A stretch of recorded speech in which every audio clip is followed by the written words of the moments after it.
బుడమేరు నుంచి బుడమేరు రెగ్యులేటర్ బుడమేరు నది మీద ఆ రెగ్యులేటర్ పేరు వెలగలేరు రెగ్యులేటర్ ఉంది. బుడమేరు మీద వెలగలేరు రెగ్యులేటర్ ఉంది. వెలగలేరు రెగ్యులేటర్ మీద ఉన్న లాక్స్ అంటే గేట్లు ఎవడెత్తాడు? శనివారం అర్ధరాత్రి తర్వాత ఎవడెత్తాడు? ఎందుకు ఎత్తాడు? చంద్రబాబు నాయుడు గారి అది ఎత్తకపోయిందంటే చంద్రబాబు నాయుడు గారి ఇల్లు మునిగేది. ఎందుకనంటే ఆ నీళ్లు ఇలా తిరుక్కుంటూ వెళ్లి చంద్రబాబు నాయుడు గారి ఇంటి దగ్గరికి వెళ్లేటివి, ఇల్లు చంద్రబాబు నాయుడు గారు మునిగేది. ఎందుకంటే అక్కడి నుంచి నీళ్లు డైవర్షన్ ఛానల్ ద్వారా పోలవరం కెనాల్లో పడి పోలవరం నుంచి కృష్ణానదిలో కలిసేది, ప్రకాశం బ్యారేజ్ దగ్గర కలిసేది. దానివల్ల చంద్రబాబు నాయుడు ఇంటి దగ్గర నీళ్లు దిగేటివి, కాబట్టి చంద్రబాబు నాయుడు ఇల్లు మునిగేది. ఆ రెగ్యులేటర్ గేట్లను, బుడమేరు మీద ఉన్న ఈ రెగ్యులేటర్ గేట్లను ఎత్తింది ఎవడు? ఎందుకు ఎత్తినాడు? అర్ధరాత్రి పూట హడావిడిగా ఎక్కడ చంద్రబాబు నాయుడు ఇల్లు ఇంకా మునిగిపోతుందేమని. అది ఎత్తడం వల్ల నీళ్లు ఏం జరిగింది? ఆ గేట్ల నుంచి వచ్చే నీళ్లు నేరుగా ఎక్కడికి వెళ్తాయి? విజయవాడకే వస్తాయి. ఇది రూట్ సార్. మీరంతా విలేకరులు ఒకసారి డైరెక్ట్ గా వెళ్లి మీరు పోయి చూడండి. ఎందుకు ఈరోజు ఈనాడు పేపర్లో కూడా వచ్చినట్టుంది కదా వాళ్ళ పాంఫ్లెట్ పేపర్. ఒకసారి ఈనాడు పేపర్ వాళ్ళ పాంఫ్లెట్ పేపర్ ఒకసారి నువ్వు కూడా ఒక్కసారి దయచేసి నీలో ఒక్క నిమిషం దయచేసి నువ్వు కూడా కాస్తో కూస్తో జర్నలిజంలో న్యాయం ధర్మం కొంచెం కొన్న పాటించి ఈనాడులో వచ్చిన ఆ పాంఫ్లెట్, ఈనాడు అంటే వాళ్ళ గజెట్ పేపర్ వచ్చిన ఆ వార్తను ఒక్కసారి దయచేసి, ఈ రోజే వచ్చింది, దయచేసి ఆ వార్తను ఒక్కసారి మీ టీవీలలో కూడా అది పెట్టి ఒకసారి చూపించండి. వాళ్ళంతటా వాళ్ళే చెప్పారు గేట్లు పైకి ఎత్తడం జరిగింది. గేట్లు పైకి ఎత్తితే అనివార్య పరిస్థితుల వల్ల గేట్లు పైకి ఎత్తారట. అనివార్య కారణాల వల్ల నీళ్లు విజయవాడకు వచ్చినాయంట. వాళ్ళు రాసిన మాటలే. దయచేసి ఏమాత్రం కూడా జర్నలిజంలో నిజాయితీ న్యాయం ఉంటే దయచేసి ఆ వార్త కూడా పెట్టమని అడుగుతుంది. ప్రభుత్వం నుంచి ఎలాంటి డిమాండ్ చేయబోతున్నారు? ప్రభుత్వం నుంచి ఎలాంటి డిమాండ్, నిర్వాసితులకు ఏమిటి డిమాండ్ చేయబోతున్నారు? నిర్వాసితులు దాదాపుగా 32 మంది ఇప్పటికే చనిపోవడం జరిగింది. ఇంకా ఎక్కువ మంది చనిపోయిన పరిస్థితులు కూడా కనిపిస్తా ఉన్నాయి.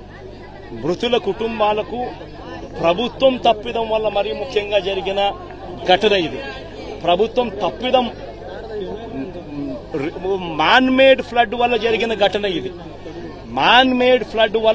ఘటన ఇది.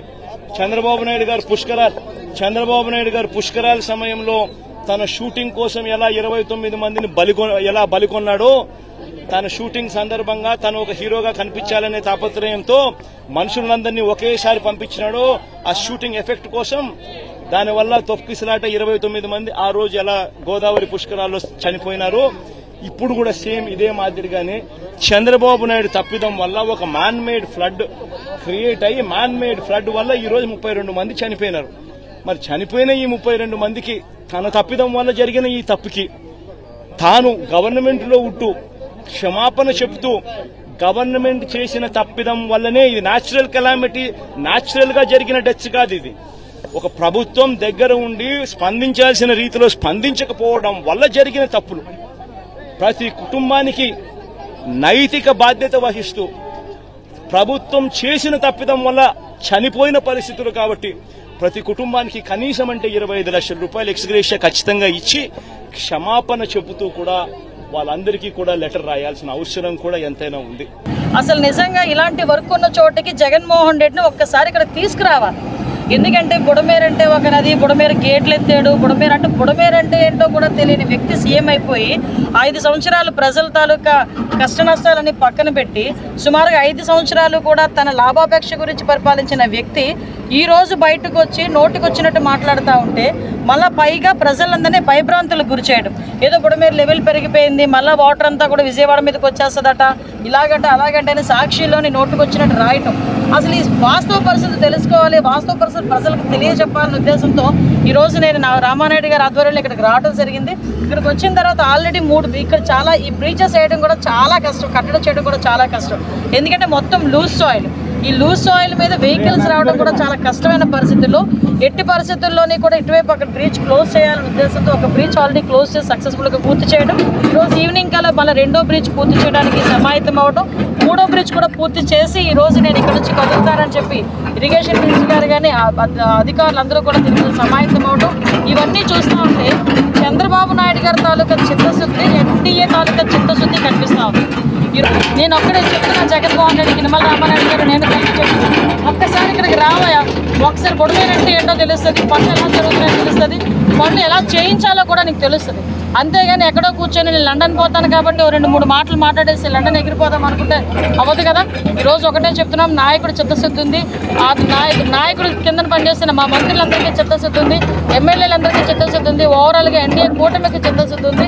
ఎట్టి పరిస్థితుల్లోనైనా ప్రజలందరూ ఇబ్బంది లేకుండా చూసుకునే బాధ్యత తీసుకుంటాం. వైసీపీ నాయకులు మరి 5 సంవత్సరాలు కనపడలేదు మనకు. ఇప్పుడు కొత్తగా వైసీపీ నాయకులు వాళ్ళు నాయకులు అంటారా అండి?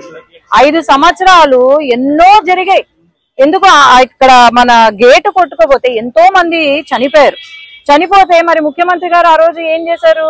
హెలికాప్టర్ లో నవ్వుకుంటూ టాటా బాయ్ బాయ్ చెప్పుకుంటూ వెళ్ళిపోయాడు. ఇప్పుడు వరకు వాళ్లకు నష్టపరిహారం కూడా ఇవ్వలే వాళ్ళు ఈ ఎన్నికల వరకు. మరి ఇప్పుడు కొత్తగా మళ్ళా నాటకము, మొన్నటి వరకేమో లా అండ్ ఆర్డర్ తప్పింది అని చెప్పి ఒక నాటకం వేశారు ఢిల్లీకి వచ్చి. ఇప్పుడేమో మళ్ళా కొత్తగా నాటకం వేస్తుంటే ప్రజలు అనే వాళ్ళు ఏమనుకుంటున్నారు నాకు అర్థం కావట్లేదు. రోజమ్మ ఏమో మా ముచ్చుమరి ఇష్యూ గురించి మాట్లాడుతుంది. అసలు రోజమ్మను నేను ఒకటే అడుగుతున్నాను, నువ్వు ఎక్కడో చెన్నైలో ఎన్నికలు పాలిటిక్స్ లో జాయిన్ అవ్వాలనుకుంటున్నావు, చెన్నైకి పోయి నువ్వు పాలిటిక్స్ రాజకీయం చెయ్యి, అంతేగాని ముచ్చుమర్రి రాజకీయం మాత్రం నువ్వు చెయ్యొద్దు. ఎవరి అండ చూసుకొని నువ్వు ముచ్చుమర్రి రాజకీయం చేయాలనుకుంటున్నావు? 10 రోజులు జరిగిన వెంటనే మేము ప్రతిరోజు అక్కడే ఉన్నాము. అక్కడ ఎవరైతే ఉన్నారో పోలీస్ డిపార్ట్మెంట్ గాని, మళ్ళీ పైన హోంమంత్రి గారు గాని అందరూ వచ్చారు. ఒకటే ప్రశ్న రోజమ్మకు, నీకు నిజంగా ముచ్చుమర్రి పైన ప్రేమ ఉండుంటే మరి నువ్వు వచ్చినావా? నువ్వు వచ్చి పరామర్శించినావా? లేకపోతే ఈ వరదలు ఏవైతే ఉన్నాయో వరదలలో నువ్వు ఏంటి, నీ రోల్ ఏంటి?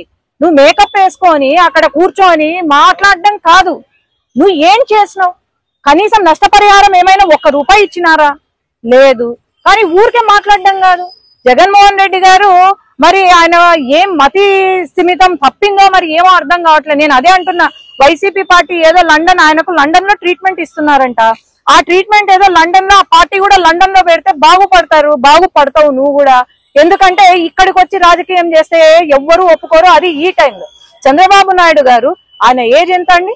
ఆయన ఏజ్ కి మించి డే వన్ నుండి అక్కడ తిరుగుతున్నారు, రెస్టే లేదు. ఇంకా మేమైనా మాకు వరద తక్కువ ఉంది కాబట్టి మేమైనా రెస్ట్ తీసుకుంటున్నామేమో గాని, అంత వయసులో పెద్ద ఒక ముఖ్యమంత్రి హోదాలో ఉన్న అతను ఆయన 24 గంటలు కష్టపడుతున్నారు, ఇంటికి కూడా వెళ్లకుండా కష్టపడుతున్నారంటే వీళ్ళు మళ్ళీ ఆయన పైన మాట్లాడుతున్నారంటే అసలు సిగ్గుపడాల వీళ్ళంతా. అదే గనక ఈ వరద గనక వైసీపీ హయాంలో వచ్చుంటే గనక మరి ఏంటి పరిస్థితి? ఈరోజు వైసీపీ బోట్లు కొట్టుకొచ్చినాయి బ్యారేజ్ కి, ఎందుకు వచ్చాయి? ఇవన్నీ ఆలోచన చేయండి, ఎవరు దీని వెనకాలండి చేస్తున్నారు.